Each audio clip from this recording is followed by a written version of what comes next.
The Foundation for Financial Planning, a nonprofit charitable organization. Our mission, helping people take control of their financial lives by connecting the financial planning community with people in need. Single mom with 2 girls, I realized how important it is to save your money, manage your money for the future. The most important thing that I learned in this class was how bad debt can get you and mess up your future life if you don't take care of it.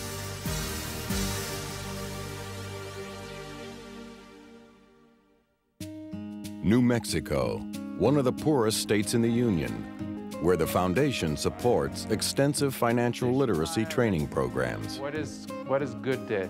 One of the things that has happened in this project is that we have seen people's behavior change from behavior that is focused on today to behavior that is focused on the future.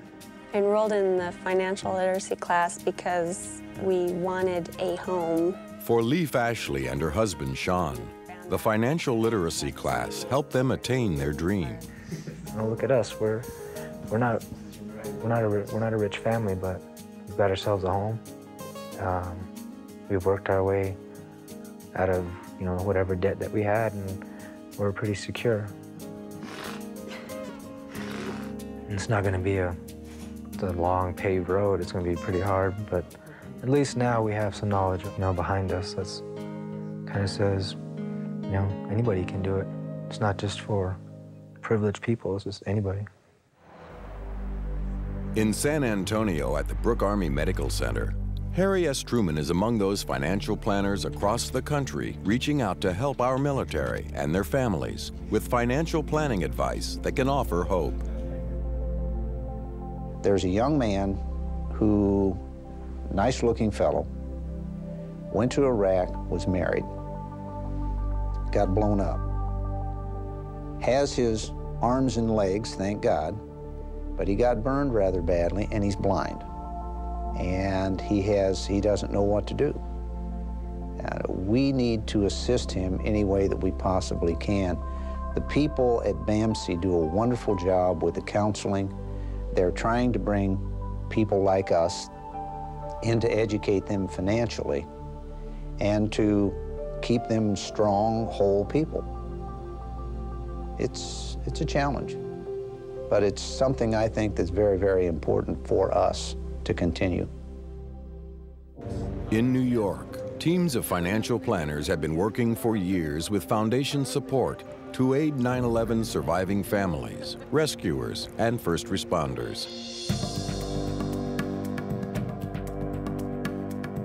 After the collapse, it was just a very thick, it's very hard to explain how thick the air was, but after a couple of minutes, I realized I wasn't the only one that was alive. I started hearing screams, and people took a couple of minutes to get a little visibility with some flashlights, and just climbed over all the trusses and debris, and I ran into the chief of department, the first deputy commissioner, and gave him a size of what we had. And being the 4 of us were all off duty, we just had our gear. We had no radios, no masks, nothing, just us. And after a while, I realized the North Tower's coming down. And we just started heading up West Street, got a little past Vesey when the North Tower came down. So I got up West Street. And that was it, and that was the last day I worked. Like so many at Ground Zero, Mike Teleska inhaled suffocating particle-filled air and is now fighting for his life.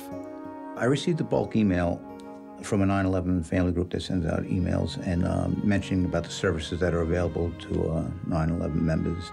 So I decided, let me talk to somebody, put me straight on exactly where I'll be in the future and how to protect my wife. Should I take a pension option out? Is my life insurance enough?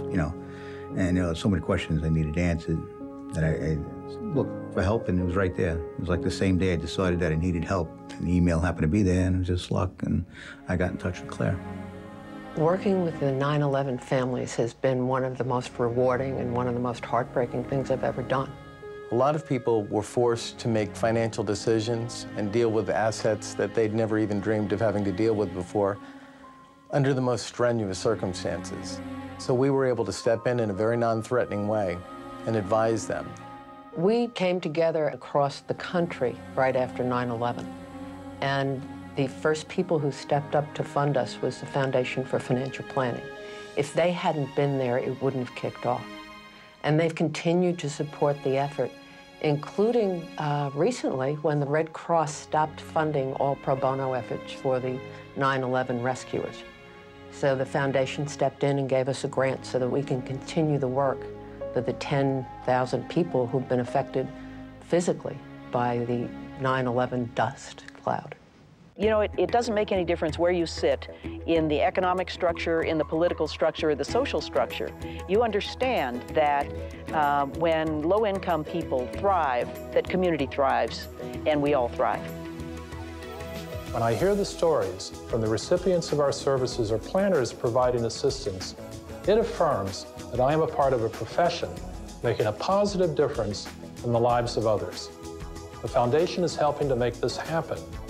I'm honored to be a supporter of this very worthy cause, and I hope you will join me.